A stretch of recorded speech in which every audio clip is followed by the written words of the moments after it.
एक बार फिर से आप सभी का स्वागत है। चर्चा महंगाई को लेकर लगातार हम लोग कर रहे हैं और दो खास मेहमान इस वक्त हमारे साथ जुड़े हुए हैं, आर तिवारी और डॉक्टर निमिषा। डॉक्टर निमिषा, एक बार फिर से आपके पास आते हुए ब्रेक के बाद सवाल मैंने आपसे पूछा था कि जो व्यक्ति 500 रुपए रोजाना कमाता है वो कैसे 100 रुपए का 110 रुपए का पेट्रोल खरीदेगा, कैसे 50 रुपए 60 रुपए किलो का टमाटर प्याज खरीदेगा। खाद्य तेल के दाम बढ़ रहे हैं और इन सब का असर क्यों बढ़ रहा है, क्यों महंगाई बढ़ रही है? क्योंकि पेट्रोल डीजल महंगा है, इसका असर सारी चीजों पर पड़ रहा है।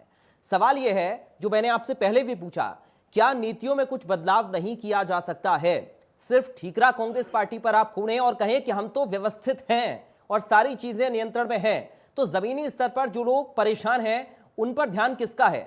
और आपने बात कही कि हम फ्री की आदत नहीं डालते हैं, तो आप फ्री में राशन तो आपने दिया ना, जरूरत ही मैं मानता हूं आपको देना था और आपकी जिम्मेदारी भी बनती थी, लेकिन अभी की स्थिति क्या है और उसके लिए नीति क्या है आपकी? देखिए पराग जी, मैं यहाँ जयपुर के स्टूडियो में बैठ करके राजस्थान सरकार को यहाँ पर फिर निवेदन करती हूँ कि आप अपने वेट की दर घटाएं, क्योंकि राजस्थान में आप देखिए कि 5 राज्यों की बॉर्डर सीमा है। गंगानगर में यदि पेट्रोल महंगा है तो उसकी तस्करी बढ़ेगी, पंजाब से जाकर लेकर आ जाएगा, और इसी तरह से दिल्ली में है, हरियाणा में है तो जाके तुरंत पेट्रोल लेकर आ जाएगा। और रही घरेलू गैस की बात, तो आप देखिए उत्तराखंड में इन्होंने अपने मैनिफेस्टो में कांग्रेस ने अनाउंस किया था कि हम लोग जैसे ही सरकार हमारी आएगी तो 500 रुपये हम गैस सिलेंडर पर सब्सिडी देंगे। तो मैं राजस्थान सरकार से निवेदन करती हूँ कि आप यहाँ पर भी 500 रुपये सब्सिडी दे दीजिए। क्या उत्तराखंड की कांग्रेस अलग है और राजस्थान की अलग है? जहां होते नहीं हो वहां तो आप सब्जबाग दिखाते हो, और जहां हो वहां खून पीते हो। बेरोजगारी की बात करूं तो संविदा कर्मी, जिन मेडिकल कर्मियों ने कोविड के समय में अपनी जान जोखिम में डाल करके काम किया, वो सब अमर जवान ज्योति में धरना देके बैठे हुए हैं क्योंकि उनको निकाल दिया गया है। आज राजस्थान की ढूलमुल स्थिति का शिकार है आम जन। और रही बात एग्रीकल्चर की, नींबू की, तो agriculture is the subject of the state government नियंत्रण में लाए। या फिर ये दवाइयों की बात करते तो मैं तो कहूंगी मुख्यमंत्री जी, आप यहाँ पे कांग्रेस के प्रतिनिधि, भूख मारने की दवाई भी दे दीजिए ना, भूख ही नहीं लगेगी हमको। भिंडी के भाव देखिए आप, नींबू के भाव देखिए, आज आम जनता त्राहिमाम कर रही है क्योंकि सब्जियों के भाव देखिए, स्थिति इस तरह है। और आरडी तिवारी जी जो है ना, झूठ को 100 बार बोलेंगे आप तो झूठ सही लगेगा। आप ये बताइए ना, तो वैट कम करिए ना, वैट कम करिए आप। ऐसे नहीं चलेगा सर, थोड़ा सा रुक जाइए। आपसे पराग जी, निमिषा जी, वैट कम कर दीजिए आप। निमिषा जी, भोपाल में 122 निमिषा जी, लीटर कैसे बिक रहा है? तिवारी जी प्लीज रुकिए आप। राजस्थान की सरकार की इनकम को आप कैसे रोक सकती हैं? तिवारी जी थोड़ा सा रुक जाइए सर। आप कीमतों को बढ़ने से नहीं रोकेंगी। आप तो आपके खिलाफ निमिषा जी, अगर 400 रुपए किलो नींबू है तो इसका कारण क्या है? व्यवस्था ऐसी हो चुकी है निमिषा जी, अगर सब्जी महंगी है डीजल इसका के कारण दाम क्या बढ़ है? रहे हैं। सब्जियां एग्रीकल्चर पूरा कंप्लीटली एग्रीकल्चर सब्जेक्ट का है और सब्जेक्ट स्टेट का ना है। किसान की आय दुगना कर पाए, आम आदमी की जेब पर रोज डाका डाल रही है भारतीय जनता पार्टी की केंद्र सरकार। उसकी स्थितियों के साथ नियंत्रण में लाने की कोशिश करनी चाहिए क्योंकि आम जन को राहत मिलेगी। नहीं तो आज इतनी गर्मी में यदि हम नींबू पानी नहीं पी पाएंगे तो आप सोच सकते हैं कि क्या हालत होगी। तो स्टेट गवर्नमेंट डिसीजन ले, हर ठीक रहा। ये आज बताइए, हर इसका मतलब है ये भारतीय जनता पार्टी वाले डीजल पेट्रोल और अन्य दामों को कम नहीं करना चाहते, के कितने घोटाले आदमी के ऊपर हर डालना योजना चाहते के घोटालों से भरे हुए हैं अखबार। अरे वो सारी बातें छोड़ो, ये बात करो 70 रुपए का पेट्रोल महंगा क्यों था निमिषा? 60 रुपए का डीजल महंगा क्यों था निमिषा? 400 रुपए का सिलेंडर क्यों महंगा था निमिषा? आज 1000 का उत्तराखंड में दे रहे थे, आप यहाँ भी दे दीजिए ना सब्सिडी। 500 रुपए आप देने अरे को तैयार सब्सिडी थे। भी बंद कर दिया आपने कहा ना मनमोहन सिंह की सरकार तो हर गृहिणी को सब्सिडी दे रही थी। ठीक है, सब्सिडी भी अब बंद शांत कर हो दी। जाइए आप दोनों लोग। बढ़ाते अब 120 ठीक है, अब शांत हो जाइए। ये अब शांत हो जाइए। देख रही है। अब शांत हो जाइए प्लीज। सब्जीबाग दिखाते हैं चलिए और कहते चलिए, हैं आप शांत हो कि हम तो जाइए। आपको फूल बाग दिखाते हैं। चलिए और अब शांत हो जहां जाइए, है वहां खून ठीक चूसते हैं आप जनता का। ठीक है निमिषा जी, ठीक है। तिवारी जी, सवाल मेरा आपसे ये है कि आप कह रहे हैं कि 60 रुपए का डीजल महंगा था, 70 रुपए का पेट्रोल महंगा था, तो बीजेपी के नेता सड़कों पर उतर आए थे और आप 100 रुपए से पार पहुंच गया है। कहां है कांग्रेस के नेता? पराग, आप देखो, मेरी बात को गंभीरता से सुनो। अगर दर्शक देख रहा तो मैं उनके भी हाथ जोड़ के कह रहा हूं, दर्शकों हाथ जोड़ के कह रहा हूं, मेरी बात को सुनो। धर्म की चाशनी बांटते हो, हिंदू और मुसलमान में देश को बंटवारा करते हो। अगर 20 लोग, अगर 80 लोगों के बीच में मुकाबला कराओगे तो 80 लोगों का बहुमत होगा। आप हिंदू और मुसलमानों में देश को बांट करके आप राज्यों पर कब्जा तो कर सकते हो, लेकिन लोगों के दिलों पर आप कब्जा नहीं कर सकते हो। सत्ता के भूखे भारतीय जनता पार्टी वाले कहीं न कहीं दंगा करने के नाम पर हिंदू और मुसलमान का ध्रुवीकरण करते हैं। और तुष्टीकरण की बात करते हैं कांग्रेस में। आज आम आदमी को पता लगना चाहिए कि अगर मेरे पेट में भूख लग रही है तो हिंदू और मुसलमान का लड़ाई का दंगा आपके काम में नहीं आएगा। मेरा बेटा अगर कमाने के लिए 500 रुपए भी नहीं जाएगा, मेरा बच्चा अगर कमाने के लिए कहीं नहीं जाएगा, रोजगार ही नहीं मिलेगा, तो हिंदू मुसलमान बचेगा क्या? आप देश के अंदर सांप्रदायिक तनाव पैदा करते हो, आप देश को हिंदू मुसलमानों में बांटते हो और 80 और 20 के अंदर बंटवारा करके सत्ता पर कब्जा तो कर सकते हो निमिषा, लेकिन लोगों के दिलों पर राज नहीं कर सकते हो। इसका खामियाजा उठाना पड़ेगा, आज नहीं तो कल उठाना पड़ेगा। आरडी तिवारी जी, आईना दिखा दिया जनता ने आपको, क्योंकि आप ये जो ना देश राज करो की सरकार, भारतीय जनता पार्टी ने दिखाया है, राज करो खत्म हो चुका है। डंडों की सरकार सीधी सरकार के संपर्क में है, स्वयं विश्लेषण कर रही है और जनता है ये सब जानती है। अब आपकी अरे वो जनता ने आपके हिमाचल में सुपड़ा साफ किया था, लोकसभा की सीट हारे, 3 विधानसभा की सीट हारे, कांग्रेस ने जिताया, तब जाकर के मोदी जी विदेश से भाग करके आए और देश में पेट्रोल और डीजल पर आपने दाम कम करे। हमारी सरकार, मैं आप लोगों से एक ही बात कहना चाहता हूँ, हमारी सरकार, भारतीय जनता पार्टी का जो देखिए हड़ताल घमंड है, आप घमंड को हार से ही हटा सकते हो। हिंदू और मुसलमानों में देश को बंटवारा करके ठीक है, प्लीज आप शांत हो जाइए। निमिषा जी, आप भी धारा प्रवाह मत बोलिए प्लीज। तिवारी जी को मौका दीजिए। तिवारी जी, मेरे सवाल का जवाब आपने अभी तक नहीं दिया।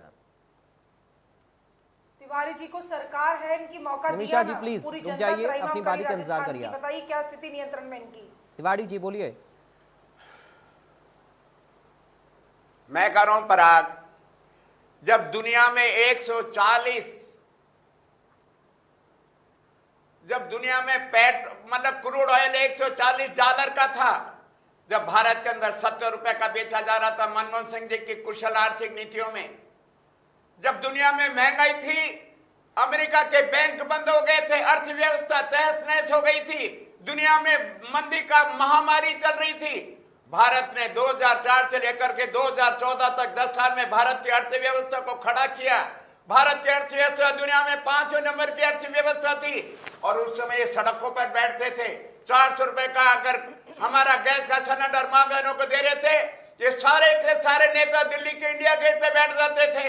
60 रुपए का डीजल इनको महंगा लग रहा था, 70 रुपए का पेट्रोल महंगा लग रहा था, आज इनको बेशर्मी के साथ में 120 रुपए का लीटर भी महंगा नहीं लग रहा, इनको 100 रुपए का डीजल महंगा नहीं लग रहा। मेरी माँ बहनों को 100 रुपए का 1000 रुपए का गैस का सिलेंडर मेरा सवाल घूम फिर कर वही आ रहा है। अगर 60-70 रुपए डीजल पेट्रोल पर बीजेपी के नेता सिलेंडर लेकर और बैलगाड़ी में सवार होकर उतरते हैं, जो आज केंद्र में मंत्री हैं, तो कहां है फिर कांग्रेस के केंद्रीय नेता? सर वही तो मेरा सवाल है, कहां है नेता आपके कांग्रेस के, क्या कर रहे हैं? तो आज भी सड़कों पर लड़ रहे हैं और कांग्रेस की महंगाई विरोधी रैली से हमने 5 रुपए पेट्रोल और डीजल में हमने कम करवाए, लेकिन देश के टेलीविजनों पर कब्जा कर रखा है पूंजीपतियों ने। कैसी बात करते हैं आप तिवारी जी? वही दिखाते हैं जो पूंजीपति चाहते हैं, अडानी अंबानी। अगर कोई कांग्रेस पार्टी, अगर राहुल गांधी, मेरी बात सुनिए सर, एक मिनट सर प्लीज, थोड़ा सा तिवारी जी, एक मिनट सुनिए सर। तिवारी जी, एक बड़ी लॉजिकल बात है सर। सर तिवारी जी बड़े लॉजिकल सवाल पूछ रहा हूं, एक मिनट सर रुकिए तो सही थोड़ा। तिवारी जी, अगर राहुल गांधी आ जाएं, बैठ जाएं जंतर मंतर पर, दिल्ली की सड़कों पर रैलियां करें, रोड शो करें और लोगों को समझाएं, बताएं कि महंगाई है, तो क्या मीडिया उसको कवरेज नहीं करेगा? आप ये कह रहे हैं? पराग, आप 10 मिनट का कवरेज देते हो, फिर लंका को दिखाते हो, लंका के आपातकाल सर आपके पास जवाब नहीं है। तिवारी जी गलत तरीका है सर, हमेशा मीडिया के ऊपर ठीक है बोलने से काम नहीं चलता है। अपनी नीतियों पर मंथन करने की जरूरत होती है सर। कांग्रेस की लड़ाई को हमेशा मीडिया पर ठीकरा फोड़ने से काम नहीं होता है। 10 मिनट का टाइम देते हैं सर, हमेशा मीडिया पर आज ठीकरा फोड़ने अडानी से नहीं अंबानी होता के है ना। टेलीविजन पर कब्जा है।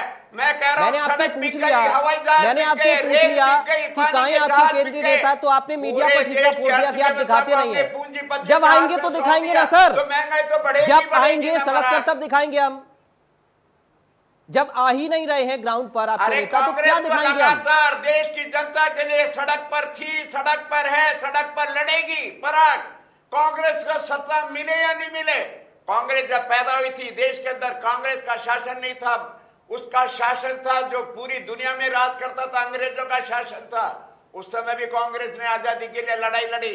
ये भारतीय जनता पार्टी के एक नेता का नाखून कटाओ देश की आजादी में, आप एक नाम तो बता दो। ये आजादी से पहले मुस्लिम लीग के साथ में इनके श्यामा प्रसाद मुखर्जी बंगाल के अंदर सरकार में शामिल होते हैं, और आजादी के बाद में जिसको देशद्रोही कहते हैं महबूब, आप उसके साथ में सरकार बनाते हैं। इनका दोहरा चरित्र है, हिंदू मुसलमानों में बांट करके देश की सत्ता पर आप काबिज तो हो सकते हो, लेकिन दिलों को नहीं जीत सकते हो। निमिषा, समय बताएगा आपके अहंकार को, आपको तोड़ेगी ये जनता, और फिर देश के अंदर सुशासन होगा। आज जो शासन है वो 80 और 20 में बांट करके कुछ समय के लिए आप राजी हो जाओ।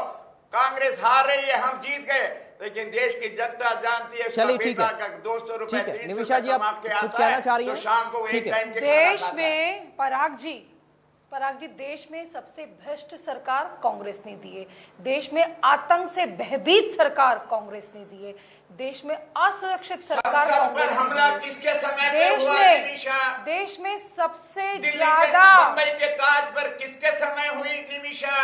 सबसे आप जो ज्यादा कश्मीर फाइल दिखाते हो उसमें किसने बैठाया था वहां का राज्यपाल करने वाली देश के प्रधानमंत्री कौन थे निमिषा? आज सारी आतंकवादी घटनाएं जो हुई है बड़ी, वो भारतीय जनता पार्टी के शासन जो है ना, वह आज लोकतंत्र के चतुर्थ स्तंभ पर भी आज अपनी एक आशंकित होकर देख रहा है, क्योंकि इनकी हालत ये है कांग्रेस की कि अगले बगले देश जानता है आपने मीडिया को आपने क्या कर रखा है। खुद आप मीडिया को आतंकित करके रखते हैं, खुद आप मीडिया को प्रेशर में रखते हैं।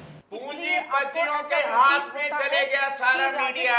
कुछ मीडिया हाउस स्वतंत्र है, बाकी तो अडानी अंबानी के हैं। करने की कोशिश करने की जगह यहाँ पर बैठकर के केंद्र सरकार को कोसना और अपना रिलायंस के पेट्रोल पंपों को बाजार की दर से आपने बेच, पराग जी की रिलायंस को फायदा पहुंचाने के लिए आप पेट्रोल डीजल के दाम बढ़ा रहे हो, एसआर को फायदा पहुंचाने के लिए आप डीजल पेट्रोल के दाम बढ़ा रहे हो, और ये बार बार स्वतंत्रता से स्वाधीनता की बात का जो बार बार श्रेय लेने की कोशिश करते हैं। तो इनके तो खुद पंडित जो मोतीलाल नेहरू जी से लेकर के गांधी जी तक कह चुके थे कि इस कांग्रेस को खत्म कर दिया जाए, कि कांग्रेस क्या जिस अरे आप लोग कहाँ थे आजादी के आंदोलन में? हम क्या कर रहे थे? हमारे आपका एक आदमी का नाम बता दो आजादी के आंदोलन में जिसका नाखून नहीं कटवाया। कांग्रेस के लाखों कार्यकर्ताओं ने अपनी जान की बाजी दी है। पूरा का पूरा पैसा जनता के साथ ट्रांसफर हो रहा है जनधन अकाउंट के माध्यम से, इसलिए कांग्रेस सरकार, वो किसान रो रहा है, वो नौजवान रो रहा है, वो मेरी माताएं बहनों के खून के आंसू आ रहे हैं। पर भारतीय चलिए ठीक है, अब एक फाइनल, अब समय कम है हमारे पास, ठीक है चलिए अब समय कम है इसलिए एक फाइनल कमेंट में लूंगा।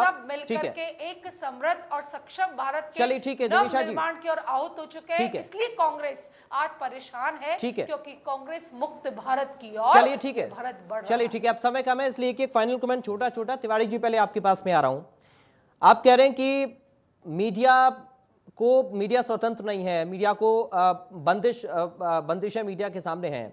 क्या कांग्रेस पार्टी मीडिया के भरोसे है, मीडिया के सहारे है? दूसरा सवाल इसमें मेरा एड ऑन ये है कि अगर इतनी सारी समस्याएं देश के, सर एक बार सवाल सुन लीजिए, आपकी दिक्कत सर यही है, आप सवाल नहीं सुनते सर, आप बड़े वरिष्ठ हैं और मैं आपसे बड़ी शालीनता से बात करता हूं, लेकिन आप सवाल नहीं सुनते पूरा। आप सुन लीजिए पहले सवाल में मेरा इसमें एड ऑन ये है कि अगर देश में इतने सारे मुद्दे हैं तो क्यों 2014, 17, 19, 22 और अब 24 भी नजदीक है, बीजेपी जीतती आ रही है, आप अपने मुद्दों को क्यों जनता तक नहीं पहुंचा पा रहे हैं? बहुत शॉर्ट में कमेंट चाहूंगा, संक्षेप में तिवारी जी। देखो मैं फिर कह रहा हूं पराग, जब देश को आप हिंदू और मुसलमानों में बांट दोगे तो बहुमत तो 80% हिंदुओं का या 20% अल्पसंख्यक है। आप धर्म की चाशनी के नाम पर, कभी राम मंदिर के नाम पर, कभी मथुरा के नाम पर, आप अगर कहीं ना कहीं अगर धर्म की चाशनी नौजवान को चटाओगे तो आप ये कह रहे हैं कि कभी हिंदुओं का वोट कांग्रेस पार्टी को मिला ही नहीं। देश के असली मुद्दों को आप ये कह रहे हैं कि क्या कभी हिंदुओं का वोट कांग्रेस पार्टी को नहीं मिला? रोजगार मांग रहा है, इसके ऊपर निमिषा से पूछो। आपके जवाब में सवाल है सर, की बात करी थी, निमिषा से तिवारी जी आपके जवाब में ही सवाल है, क्या हिंदुओं का वोट कभी कांग्रेस पार्टी को नहीं मिला? अरे मिला ना, लेकिन कभी हमने राम के नाम पर और कृष्ण के नाम पर वोट नहीं मांगा। हमने कभी कुरान में और रामायण में ऐसा नहीं किया। इस देश में हर धर्म के लोगों को अपना अपना धर्म मानने की छूट है। ये सारी चीजें बंद करिए सर, हिंदू मुस्लिम ये सारी चीजें गलत हैं। राजनीति में ये चीजें बहुत ज्यादा हावी आप लोग करते हैं और इसके बाद ठीकरा मीडिया के ऊपर फोड़ते हैं। नीतियों में सुधार के लिए मंथन की आवश्यकता है। तिवारी जी इस बात को समझिए। निमिषा जी बहुत छोटा कमेंट चाहूंगा आपका, ऐसे ही तरह सूखी रहेगी जनता, आंखों से आंसू निकालती रहेगी प्याज और लाल होता रहेगा टमाटर। निमिषा जी, तिवारी जी अब समय खत्म हो गया आपका, प्लीज अब समय नहीं मेरे पास। निमिषा जी बहुत संक्षेप में एक छोटा कमेंट आपका। सारे मौलिक अधिकार दिए। चलिए ठीक है, अब तिवारी जी हो गया, please Nimisha ji final comment करिए। महंगाई दर 9.56% थी। देखिए हाँ, 2010-11 में महंगाई दर 9.56% थी और आज 2022 में 6% अराउंड को टच कर रही है। तो आज भी हम उस भयावह स्थिति में नहीं है जहां पर 2010-11 में थे। और अभी हमें 2 साल से कोविड की महामारी को झेला है, फिर भी स्थितियां नियंत्रण में है। तो मैं पराग जी आपके चैनल के माध्यम से भी ये मैं निवेदन करूंगी कि हमारे भारत की भारतीयता को वैश्विक स्तर पर सम्मान मिल रहा है, तो हम सबको एक साथ होकर के इन स्थितियों को नियंत्रण में लाना चाहिए और ऐसा नैरेटिव नहीं बनाना चाहिए कि हम नियंत्रण में। वेट घटा दीजिए आप, वेट घटा दीजिए। चलिए ठीक है, आज समय इतना ही है। आज हमारे पास समय इतना ही है। बहुत शुक्रिया आपका डॉक्टर मिश्रा और आर तिवारी जी, आप दोनों का बहुत शुक्रिया बड़ी बहस का हिस्सा बनने के लिए। आम आदमी परेशान है, प्याज लोगों की आंखों से आंसू निकाल रहा है और टमाटर गुस्से में लाल हो रहा है क्योंकि रेट बहुत ज्यादा बढ़ रहा है। उम्मीद हम कर रहे हैं कि जल्द से जल्द इस पर कोई ठोस नीति बने, कुछ ऐसी व्यवस्था सरकारें करें ताकि जो आम आदमी इस वक्त मिडिल क्लास है, लोअर मिडिल क्लास है, गरीब तबके का इंसान है, वो अपनी रोजी रोटी, अपनी रोजमर्रा की जिंदगी एक बेहतर और सम्मान तरीके से बिता पाए। नमस्कार।